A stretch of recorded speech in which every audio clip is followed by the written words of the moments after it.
When Five Nights at Freddy's released in 2014, it was very unique for its time. It was also relatively simple to replicate, and this spawned many fan games based on the franchise. But if you clicked on this video, you probably already know all about this, so I won't bore you by going over the history of FNaF fan games or anything. There are multiple different types of FNaF fan games: story-driven games, gameplay-focused games, comedic games, whatever this is. But my favorite type is games that are supposed to be serious, or like presenting themselves as serious, but because of multiple factors, they are just really funny. You saw a lot of these games back in 2015 to 2017, and one of those games has been reintroduced to me recently. That game being Five Nights at Freddy's Left to Rust. Now real quick, I want to shout out Oscar McGuire. He made a video that's almost 3 hours long talking about the developer of Left to Rust, Psycho Clown, and his games. He talks about this game in that video, and it reminded me of the game, and that led me to download it, and that led me to wanting to talk about it.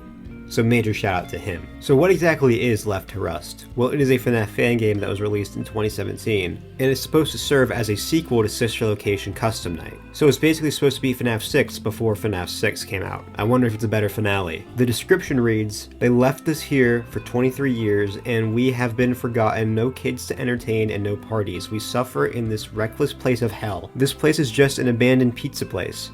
And they left us behind, but we will come find him. We will never rest until we kill him. Father, I found it. It was where you said it would be. They did it. Noticed me at first, but they thought I was you. And I found her. It was all there, but something is wrong with me. But I have one more thing.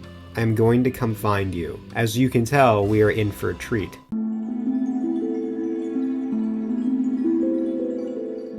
The first thing we see when we start the game is this title screen with Baby tweaking the fuck out. And this actually kind of eerie background music, which I won't play because I'm scared I'll get copyrighted. I don't know if it's copyright or not, I'm just not taking the risk. I actually like it. It sounds like a twisted clown theme type of thing, sets the vibe for the game well. The rest of the title screen though is weird, like why is Baby on the floor? When we start a new game, the player will be taken to the POV of Lolbit for some reason, and we see Baby getting scooped with Ennard in the background, even though Baby is a part of Ennard, so Ennard really shouldn't be here without Baby. Now this opening does serve a purpose for the greater story. It might seem random at first, but it's not. Since it shows us the scooper, and the animatronic's main motivation in this game is wanting revenge for getting scooped, and they're gonna scoop William. So seeing the scooper's first thing helps to set this up, which is nice, you know, basic storytelling. I don't know why we're in Lolbit though, since they never reappear throughout the game, or how Ennard is formed yet, but whatever. My only criticism is that this goes on for a bit too long, and it's not skippable. Actually, none of the cutscenes are skippable, which is a major criticism of any game, but especially this one, for a cutscene we'll talk about later.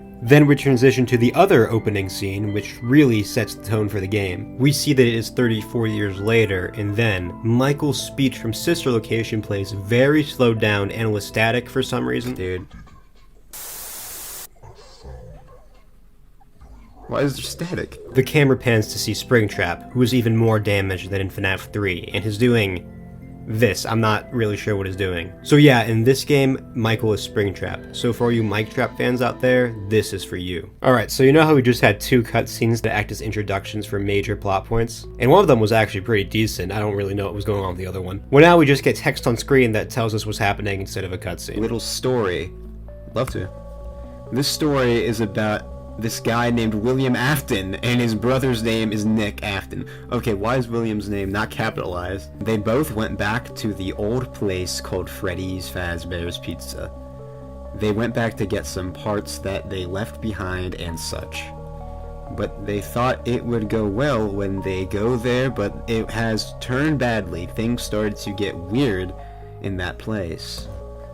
It was haunted, and the souls there still haunts the rusted suits, and they tried to run to the exit, then they were trapped. Then the lights went out and they got separated from a animatronics that took Nick Afton, and William Afton ran for his life and found an old office that still remains working somehow, but now you have to survive. Good luck. That is a wholly run-on sentence. It's a little weird. I don't understand why William's name isn't capitalized, or why both Williams and Nick names aren't entirely capitalized like everything else. I'm not like seriously criticizing this, I just think it's pretty funny, especially since the last 2 cutscenes were actual cutscenes. We then load into night 1, and we're in an office. Wow, what a surprise. There are 2 doors to our left and right, and a vent in the middle. There's also a Funtime Freddy plush in the FNaF 3 box for some reason. Right as we load in, we get my first problem with the game, the controls. I'm I'm not really sure how to describe this, but in this game you don't just look left to right, you kind of have like a 3D view of the office. It's like this in Sister Location too. I don't like it here though, since it's just like very slow, and I don't think there's any way to speed it up. And in this game, you really need to go fast, and we'll talk about that later. So this will lead to a lot of deaths. There's also cameras, of course, but honestly, you don't need these past night 1. And you really only need them to see where Freddy, Bonnie, and Chica are, since they are active on this night. There's also power, and in my experience, it goes down really fast. But don't worry, because after night 1, it won't be an issue. Let's talk about like the look of the game real quick, since we can. It's fine, I guess. It just reminds me of FNaF 3 with how it's tinted green. And I think the vines are a nice touch, since this place is supposed to be abandoned. The animatronics look neat too, I think, although they do blend into the background of the cameras really easily since everything is so rusted,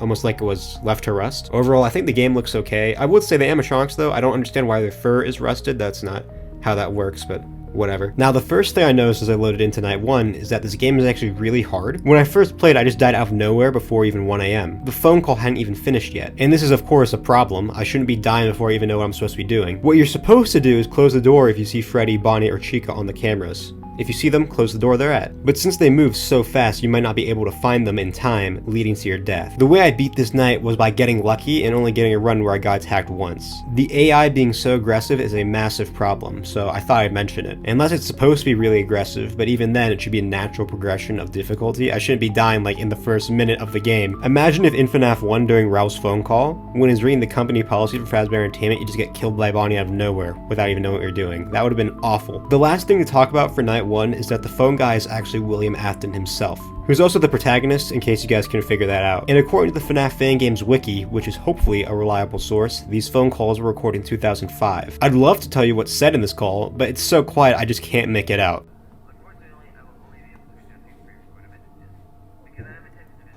All I got is that William has to send us pre-recorded messages and that he put his son Michael on the night shift. So I guess this universe, FNaF 1 happens in 2005. And I guess Sister Location happens in 2007 because the game's description says it's been 23 years since they've been able to entertain kids. Talking about the fun times, I'm guessing. And as we learn later in the game, Left to Rust takes place in 2030. And we know that the scooper scene at the start is 34 years earlier, so in 1996 is at least when Circus Baby's opened. And we also know later in the game that Freddy's was opened in 1987. Baby also mentions that it's been a long time since the Fazbear's Fright attraction burned down, so I'm assuming that probably still happens in 2023 since that's the most popular date for FNaF 3. So the timeline looks like this. After completing night 1, we get a cutscene of Michael, and he has a new speech. And this gives us some interesting Michael characterization. I guess here Michael is not a hero because he says that he will kill anyone who stands in his way, and he doesn't care who is in it. I don't know why he thinks he needs to go to such extremes, but whatever. I guess this fits with FNaF 3. I mean, in this universe, he just tries to kill a night guard for no reason. So Left to Rust is a villain versus villain story, which is actually one of my favorite types of stories, so I'm excited to see how the encounter between father and son will go. We then load into night 2, which takes place in the same office as the previous night. And thankfully, this night is way easier than night 1. Although I don't think it's supposed to be. On night 2, 3 animatronics are introduced. Rusted Foxy, Rusted Bonbon, and a Rusted Electrobab. Electrobab? I haven't heard that name in 9 years, dude. For Rusted Foxy, he has the mechanic Foxy always has. He has stages, and then he comes to the office. He probably runs, I don't know, the wiki doesn't say it. Probably close the door when he leaves the cove. Rusted Bonnie comes through the vents.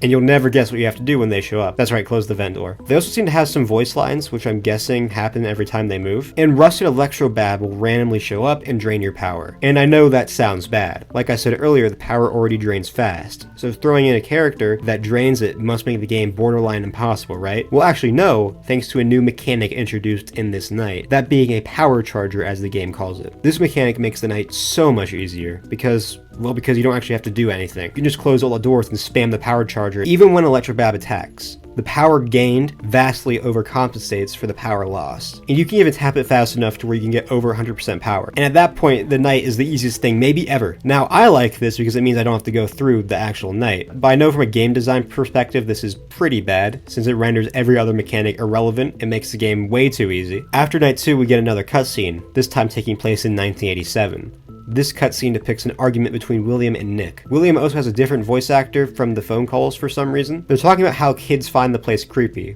William, of course, is on the side that's not creepy. And Babies is also open at the time of this cutscene. The children come in this pizzeria. They can't. They're afraid of this place. Kids are not scared of this place. Yes, they are. They love this place. It's a magical place for kids and grown-ups alike. The real people die at. Fuck off. I can go to my own place. Get out of here, I'll this is solve mine. this baby's role if you need me. After a certain point, William leaves, and we actually see William Afton's silhouette, and Michael, is that you? this cutscene was basically just made to show us a bit of Nick and William's relationship, I guess, and yeah. Shut up. Big Afton. William Afton. We then load into Night 3, and once again a new character is introduced. Two, actually. A rusted Ballora who will attack from the doors. She can't be seen on the cam, so you have to listen for her music. I never encountered her though because of my Night 2 strat. A strat that unfortunately doesn't work on this night anymore, and that's because of the other new character introduced. Rusted Bonnet, and a new mechanic that is introduced with her as well. That being a controlled shock. Basically what you have to do is once she shows up out of nowhere, you have to shock her and she'll go away. I'm not exactly sure where she comes from because I have all the doors closed, but whatever I guess. How does this make my strat not work? Well, it's because she can actually kill you almost immediately after appearing, making it so you don't have enough time to shock her because of how slow the camera is. Actually, it's not even the camera's fault, she just kills you so fast. And I'm not sure why this happens because she doesn't do this the first couple times she shows up. There you do have enough time, but this one time is when she kills you. I promise that I tried over and over again. And I think this night is just impossible. I mean, it's not even that I'm playing the game wrong. I mean, I am, but she will literally kill you in less than a second, so no other strat is going to work. And I thought I knew why this happened. According to the wiki, at 2 AM, you're actually supposed to be jump scared, but by Rusted Baby. I noticed that every time Bonnet killed me, it was 2 AM. So I thought what was going on was that the game was trying to activate the baby jump scare, but for some reason it would activate the Bonnet one instead. And since her jump scare doesn't have a code to activate the cutscene, you just get a game over instead. Except that's not true at all. I watched some gameplay of Night 3, and apparently there is no jump scare at 2 AM, so the wiki just lies here. You still have to go till 6 AM, and then baby shows up for a split second, and you transition into the cutscene. I don't know if you were supposed to get jump scared at 2 AM and the game glitches, and you have to play the full night anyway or what. But honestly, knowing this now makes the Bonnet situation even worse because I don't even have a reason for this happening. She just randomly kills me. I don't know, man. I didn't want to make this video about the gameplay anyway, I just want to talk about when he shoots you. I don't know how to beat Night 3. I don't know why it seems to be impossible for me, and my computer has no storage for some reason, so I can't re-download the game and replay it. This really sucks, and I'm gonna be honest with you guys, this is where I gave up on the game. I mean, I tried to continue playing it, and I played nights 4 and 5 by messing with the files. I didn't beat them though, because my patience was wearing thin, and as we'll talk about later, those nights are also really hard. So yeah, I'd say this is probably a massive problem with the game. Let's just hope that Night 4 is better. But then, the unimaginable happened. My gameplay footage for Nights 4 and 5 got corrupted or something. I'm not exactly sure, it's just white, and I don't know why. It did pick up the audio though, so here's my proof that I played the nights. I just feel like it's gonna pop. Dude, what the is that? So the rest of the gameplay will be taken from the channel xCreeper46, who is one of the only people to have played this game on YouTube past Night 1, so massive shout out to them, a link will be in the description. Before that though, let's talk about the Night 3 cutscene, which by the way is 10 minutes long. Basically what's going on here is that the animatronics have cornered William, and they're all just kind of hanging out. They basically just recap the ending of Sister Location, and Baby repeats herself a lot. I knew it was you. It was you. You are you.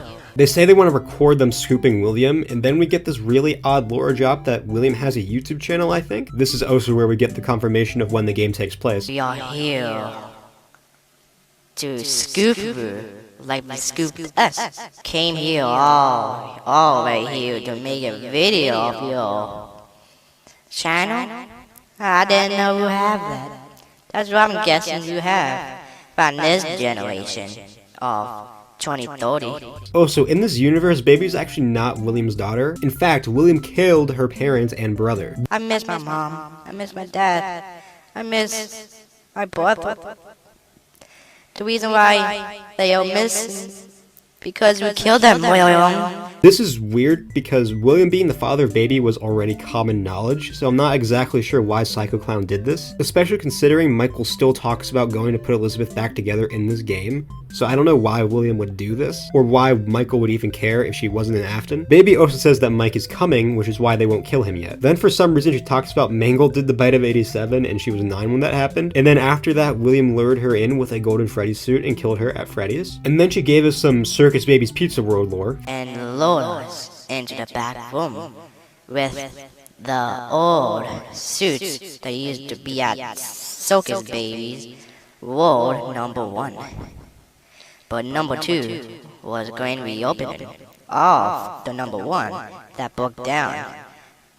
I don't know why it broke down. I have no information on that. Thank you, baby. Thank you for sharing that. Okay, but seriously though, how does she know all this? And not only that, but why is she telling William? I mean, I know the real reason is to tell all of us this, but it really isn't relevant to the story. I guess they're just trying to explain why baby would be in the back room. I guess she wants William to remember all the bad stuff he did, but I don't think you need to go into the details about the grand reopening of babies. Then we get William's motivations in this game, and it's basically just that he's a serial killer who likes killing. Okay, makes sense. And then we get a major bombshell. We learn that baby's name is... My real name is actually Charlie. That's right, Charlie. Is this supposed to be the same Charlie from the novels? Because remember, at this time FNaF 6 wasn't out yet, so she wasn't in the games yet. I think probably it's supposed to be the same. Although when she reveals the names of the other children possessing the animatronics, they aren't her friends from the novels, so maybe not. I'm choosing to believe this is supposed to be Charlie because it would explain why William wanted Michael to put her back together in particular, because they probably had a personal relationship, if Henry also exists here. Which would be weird though, because Nick already exists, but Charlie can't be Nick's daughter because Nick is still alive at the time of the game, but baby says that William killed her parents, which I don't know why he did that. She has a brother too, like Charlie did in the novels. I guess if you're gonna make anyone besides Elizabeth be baby, Charlie would be the only decent choice, since she and Elizabeth are supposed to be foils to each other. I wonder if in this universe, Sammy is the one who possesses the puppet, since we know William also killed Charlie's brother. Anyway, I'm putting way too much thought into this, let's just update our timeline. After this, baby tweaks out for no reason. I can't, he won't, die, he won't die, he's coming, he won't die. She says it's because she's a robot, which sure, I guess, I don't know. And I won't explain the rest of the conversation because she basically just repeats herself, except she says they're gonna blow up the pizzeria with meteorites. Then Michael shows up and cuts the power like he's Batman or something, and something happens, I'm not exactly sure. Guys, Take this, suckers! Don't look at me! William then gets knocked out for 5 hours and wakes up. He's in a different place of the pizzeria with Mike, who's holding a knife. William says that he's sorry for the past, and Mike doesn't care at all, which yeah, makes sense. He's a child murderer. William has a phone, and that's what we end the cutscene on. What's that in your back pocket?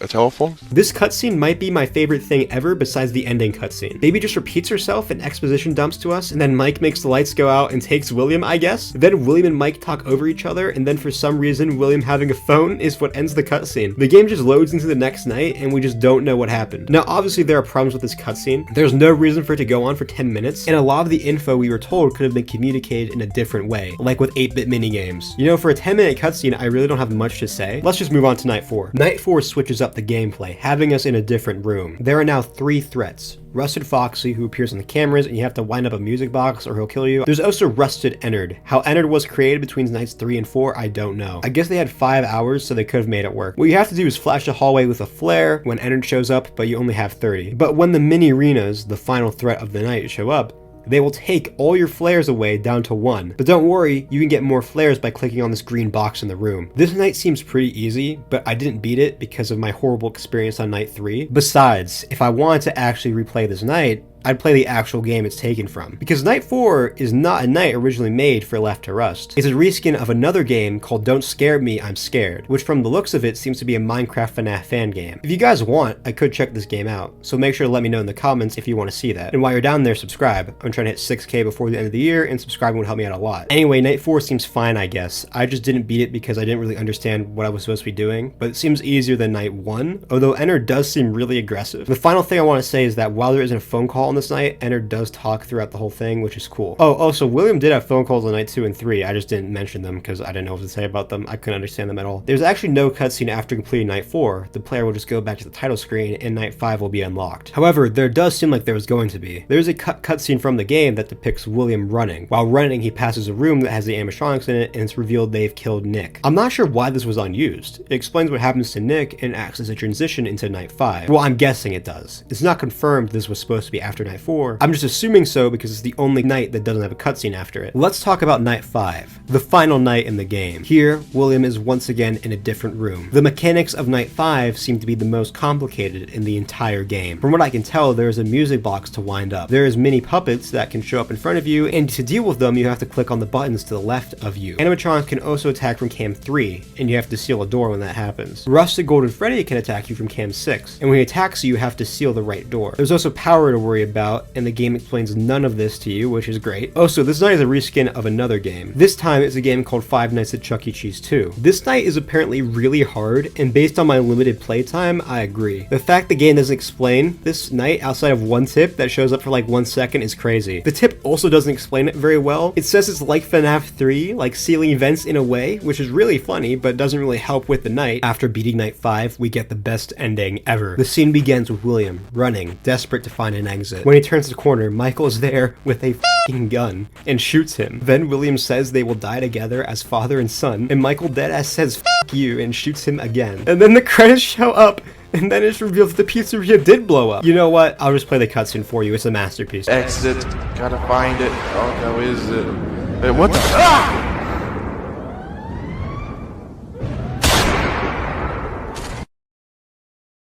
That's what we get. Let's get it. Why would we do this for? Because you've done everything to me. Sorry, son. I'm not sorry. Sorry for everything. You're not. I didn't mean to divorce your mom. Debbie goes Tough through time.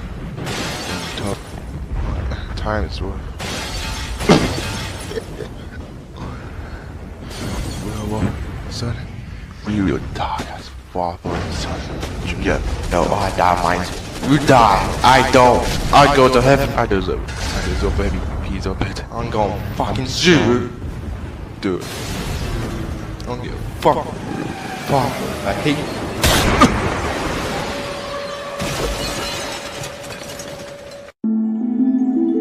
I don't know where Michael got a gun. I don't know why there are gunshots in the background. And I don't know why the credits show this picture of a kid holding up the moon like it's a balloon, but I wouldn't have this ending any other way. So that was Left to Rust, the funniest FNAF fan game that was forgotten. Obviously this game isn't good. There are numerous problems. The gameplay is far too hard. There's hardly any direction. There's a 10-minute cutscene that could have been shortened down to like 2 minutes, maybe 4 max. Springtrap uses a gun, and more that I've talked about throughout this review. But this game has a certain kind of vibe to it. I'd say this game might be the best representation of what I think of when I think 2016 to 2017 FNAF fan games. Just a kid having fun making a game, and the graphics look like this. I don't know, this is just what I think of. The game might not be the best, but that doesn't really matter.